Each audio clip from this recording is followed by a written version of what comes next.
Welcome to the Better Together Here podcast with your hosts Devin and Ashley, helping you make the most of your time in New York City.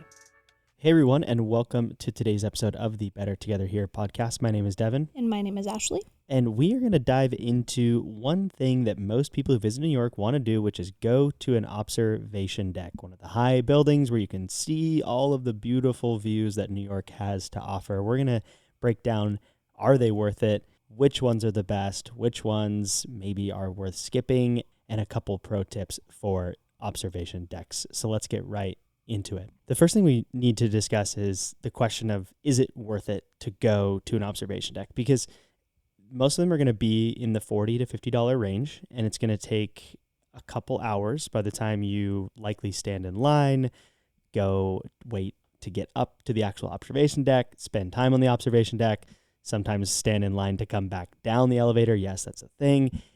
Is it worth it? I think, in my opinion, it's your first time, or if you've never done an observation deck in New York City before, I do think it is something that you should do at least once. That would be like my Reader's Digest. Is it worth it? Yes, at least once in your life, it is worth it.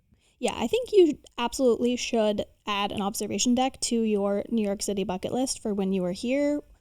However, I think you only need to do one of these places. So if you want to do Empire State Building, do Empire State Building. If you want to do One World Trade, do One World Trade. But you don't need to do Top of the Rock and One Vanderbilt and Empire State Building. You really only need to do one, because all of the views, well, each place has different highlights and different things that you can see. It's all mostly the same thing. You're going to the top of a very beautiful, tall building. You're going to see awesome views, but you don't need to see every single perspective, if that makes sense. So just pick one from the options that we're going to give you, and you'll have a great time. Agreed, 100%, which leads into the main topic of which one is the best, which one should someone go to, because like Ashley's saying, you probably only need to go to one. They're all about the same price, and they're all a similar experience. And so let us just kind of preface everything we're going to say with, of the five that we are going to talk about, none of them are bad. You will have a good experience at any of these five observation decks. So if you're in a crunch trying to figure out, you're trying to bake it into your maybe only 4 days that you have in New York City, and you're trying to figure out which one, don't go out of your way to go to a specific one. If you can get one that is near other plans that you have, or is kind of, if you're like, okay, I know I want to go to the Statue of Liberty and I want to see Wall Street and I want to see things down in that area, then it might just make sense to do One World Trade as part of your trip there. So let's start there. Whereas if most of your trip you're spending time in Midtown and want to go to the Midtown museums, and you want to go to the Met, and you're going to the Upper West Side, don't go all the way out of your way just to go down to One World Trade. The view isn't that much better down there. You would probably enjoy going to Top of the Rock or Empire State Building just because it's more in the area of where you're already going to be. So let's first talk about One World Trade observation deck. The fairly cool thing about One World Trade is that it is the tallest point in all of New York City. It is the tallest building in the United States. So you are getting the uniqueness of that experience. Really, the One World Observatory, the argument for it, I think the biggest argument for it, is that it is the most unique out of the viewpoints, because the other main four that we're going to talk about are in the Midtown area generally, whereas One World Trade is in downtown in the financial district. And so you're just going to get different views that you will not get really in other spots. You're going to see much further south. You'll be able to see the Verrazano Bridge. You'll have a much better view of the Statue of Liberty. You'll have better views of South Brooklyn, all those different things that you will not get at the other four Midtown decks. And you have the view looking up into Manhattan. So you get all of the Manhattan views because you're down at the bottom looking up, which is definitely a cool thing. One thing that I learned when we were doing research for this episode is that the height of One World Trade is 1,776 feet tall. So 1776, which is, I think that's pretty awesome that they did that on purpose.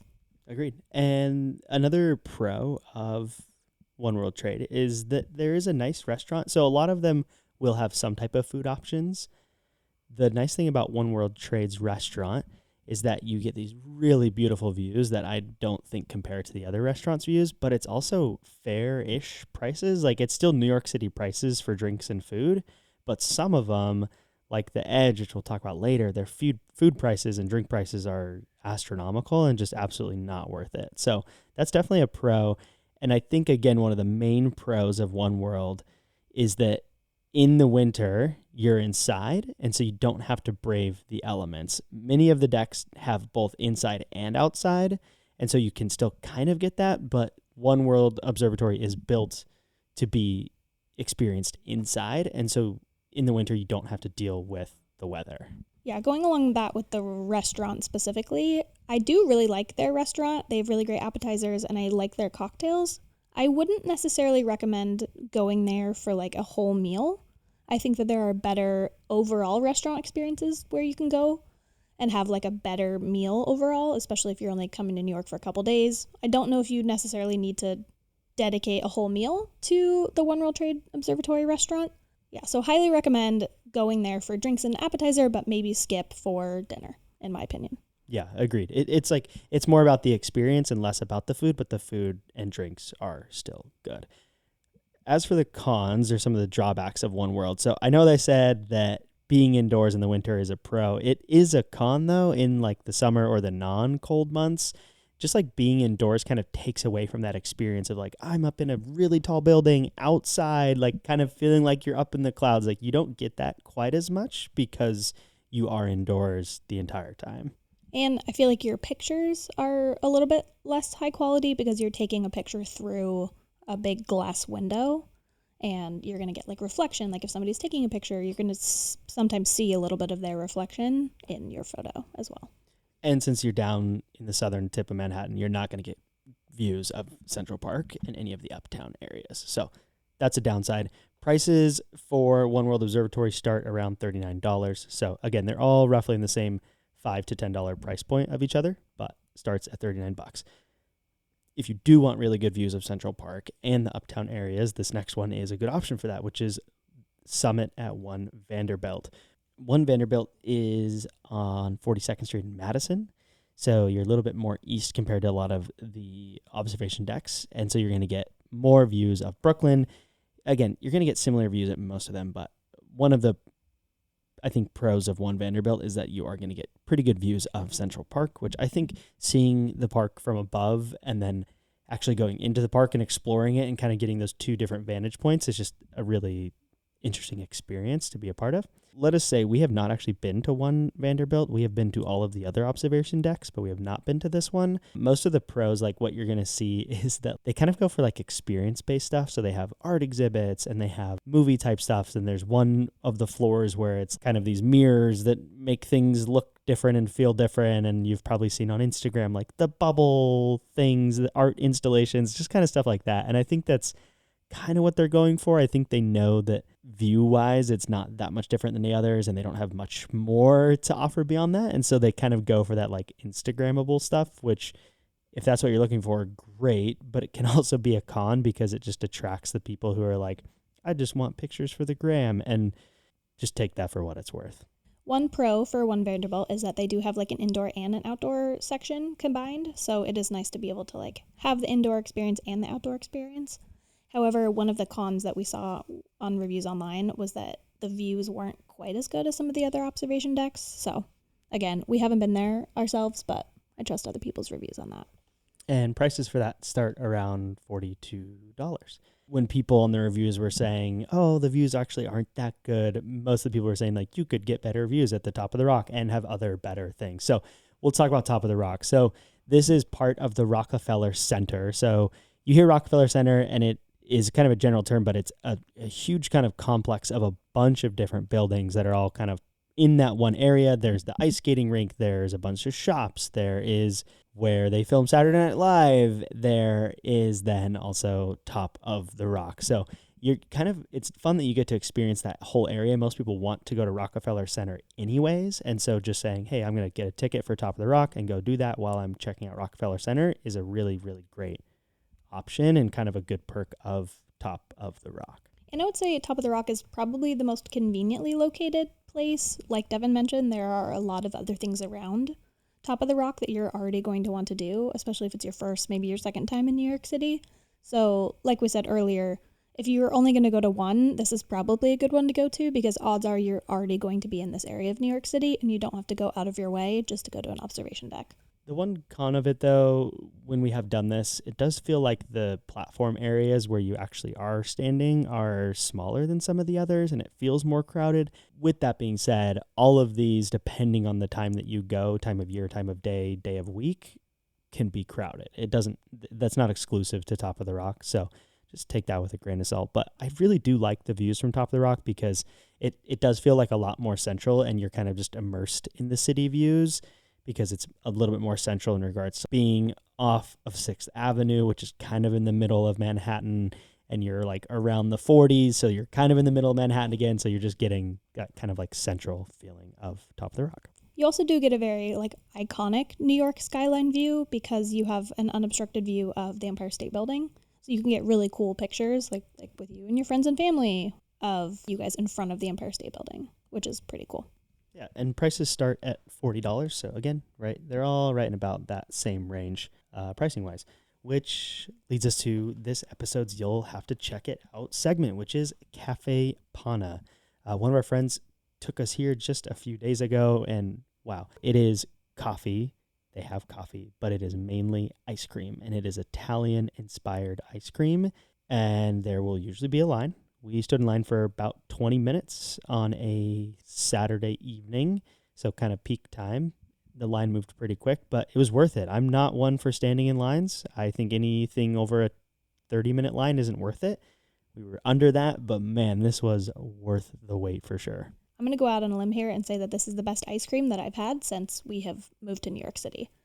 Cafe Pana is an Italian-inspired ice cream and coffee shop with daily changing flavors. What I really loved is the scoop of ice cream that they gave me. They give you a fresh dollop of homemade whipped cream on top. And I got the affogato style ice cream sundae, where it was a scoop of cookies and cream ice cream with fresh whipped cream on top and fresh hot espresso poured over the top of it. And it was absolutely phenomenal. The consistency was also just so unique and so good. I got I think it was called Strawberry Field or Strawberry Wild or something like that. And it was kind of a rich vanilla ice cream, but then it had chunks of, I believe, strawberry, and it has graham cracker type stuff in it as well. So it had that crunch to it. Super, super good. You can expect to spend anywhere from like $5-ish, probably up 12 or 15 if you got something really big or a triple or, something unique. And you will probably stand in line, but the line moves pretty quickly, and they are only open Wednesday through Sunday, so do not try to go Monday or Tuesday, so just be aware of that. But Cafe Pana should be on your list of places to check out while you're here in New York City, so hopefully you do. And that leads us to our fourth observation deck that we're going to talk about, which is the oldest, arguably the most famous building in the United States, and that is the Empire State Building. So the Empire State Building does have an observation deck that is part of it. One of the pros that we really liked of Empire State is that, and some of the other ones offer this as well. It's not always super clear which ones. You might just have to like chat in or send an email, but they do bounce back. So if you go in the afternoon or like lunchtime to see the daytime views and actually kind of be able to experience all of that, you can go back with your same ticket after sunset and get the nighttime city view. So just be aware that a lot of them do this. We specifically know that the Empire State Building does do this because we have done that.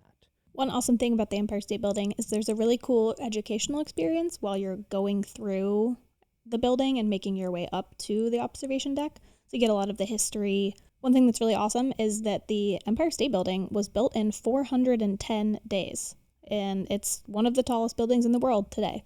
So it truly is crazy to think how fast they built such a massive building that's still standing strong. And this was back in the 1930s.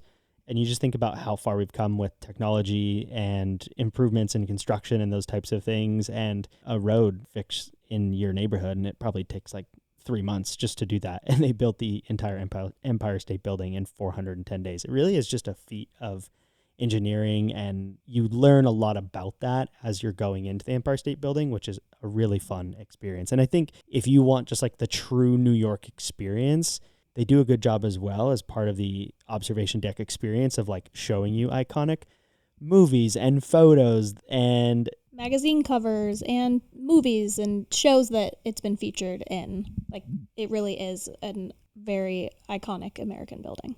100%. The cons of the Empire State Building observation deck. The first one is that it's in an area that's not that great.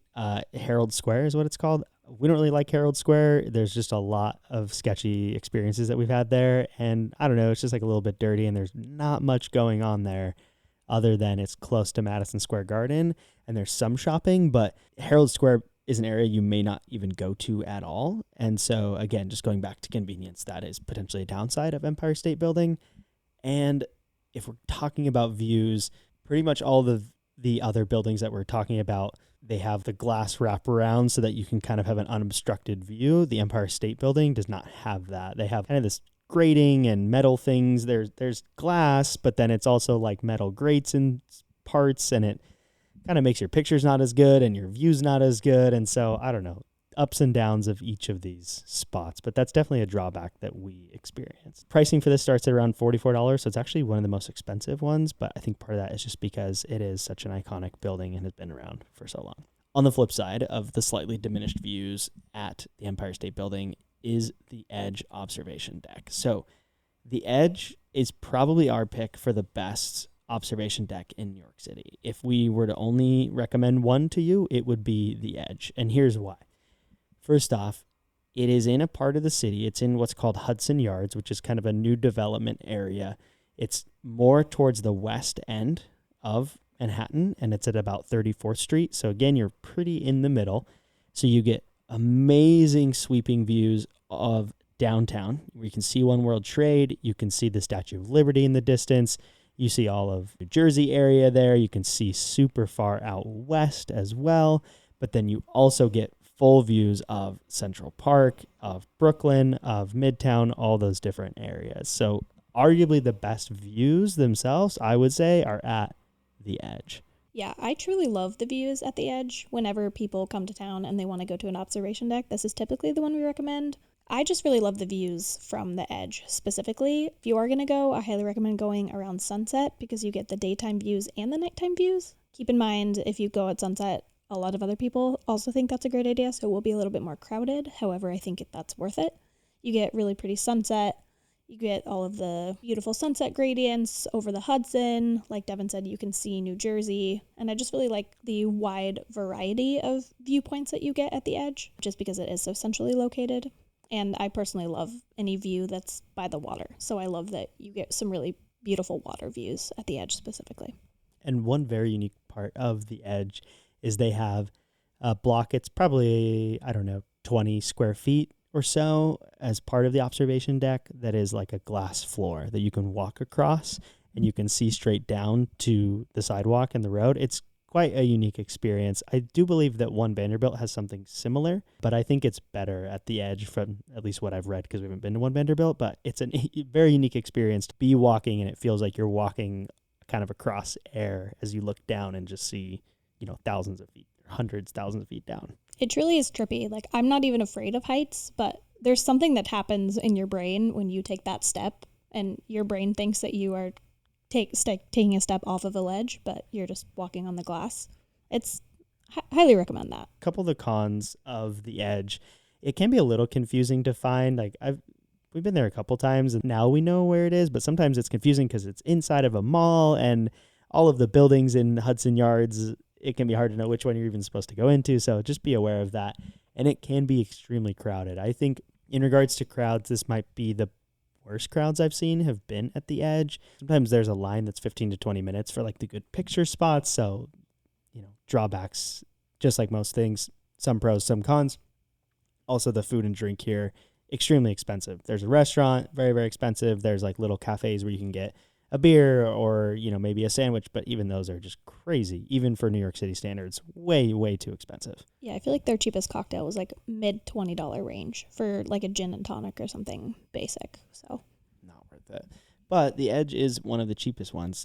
Prices start at $36. So if you're going to choose one, our recommendation would be to choose the Edge, because I think you get the best views, the most unique views. The Hudson Yards area is cool. There's a lot that happens there. You could even go for a bike ride down West Side Highway after or before. So really the Edge is a good all-around experience. Just be aware that it can get very, very crowded. And one quick pro tip for, I know the Edge, but most of these observation decks is that a lot of them will do sunset pricing, where when they know the sun is setting, they charge you sometimes $5 more or whatever it is. But what you can do is just get the ticket that's right before sunset pricing and go up at that time, because they're not going to kick you out once you're up there. So you can just plan on spending a little bit more time there and save the few bucks on the sunset pricing. A lot of people wonder as well, since we're covering this topic, is like, is there a free observation deck, or where's the highest place that you can go to see things, to see views of the skyline and of New York City? You're not going to be able to get the views that you get at one of these observation decks. You're just not going to be able to, but there are a few spots. Like, so there's a few restaurants that you can go to that are really high up in buildings that in theory you could go to, and they have a bar and you could just get like one drink and see the views and take some pictures and, you know, maybe spend $15 to $20 on a drink after tax and tip and all that stuff. So there's Manhattan, which is a popular one, Overstory. Those are all going to be expensive, and it's just a different experience. If you want some free or free-ish spots to get good views of the city, the roof of the Met, when it is open and available, is actually a great spot with beautiful views. The Whitney Museum has outdoor areas, and you're a good, I think, 5 or 6 stories up, and you're in the heart of Chelsea, so you get decent views all around. There's actually the Mid-Manhattan Library, which is not the main one on 5th Ave, but it's close to it, that now has a renovated outdoor space. It's also Pier 57, which we have talked about on this podcast. You're not super high up, but you do get good views of like One World and parts of Chelsea in that area.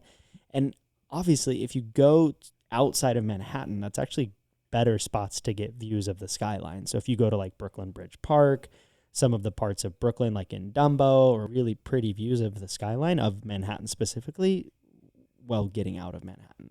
Domino Park in Williamsburg, you also get really nice city views. Yeah, so that's a nice park to walk around too. Like if you don't want to pay the $40-ish per person to go up to an observation deck, you could have really gorgeous city views for free. To recap, there's no wrong answer. Any of these 5 are going to be good options. Really, it comes down to, what do you care most about seeing? Like, for example, if you care most about seeing Central Park, you shouldn't go to One World Observatory because you're not going to see it. But if you care the most about seeing Statue of Liberty from up high, you should go to One World Observatory. So base it off of that, base it off of where you are. You really don't need to go out of your way to go to a specific one. Try to lump it into other things that you are doing to maximize your time. But no matter what, you're going to see amazing views of New York City. And I'll tell you what, it is, I think for me, you know, the first time I came to New York, coming up out of one of the tunnels and just seeing all the city lights, it's kind of this euphoric feeling. But then also the first time I went to an observation deck and was just able to see the expanse of like all the city lights and the Big Apple, like you see it on shows, you see it on movies, and then you see it in person, and it is something special. So I think it should be a part of your New York City itinerary. If you haven't already, please leave a review for us on Apple Podcasts, Spotify, wherever you're listening. It really helps us, and we look at all those. And if you have not already, sign up for our newsletter. We email once a week with interesting articles, places to see, things to do. You won't want to miss it. Just go to bettertogetherhere.com/newsletter. And other than that, we'll catch you on the next episode.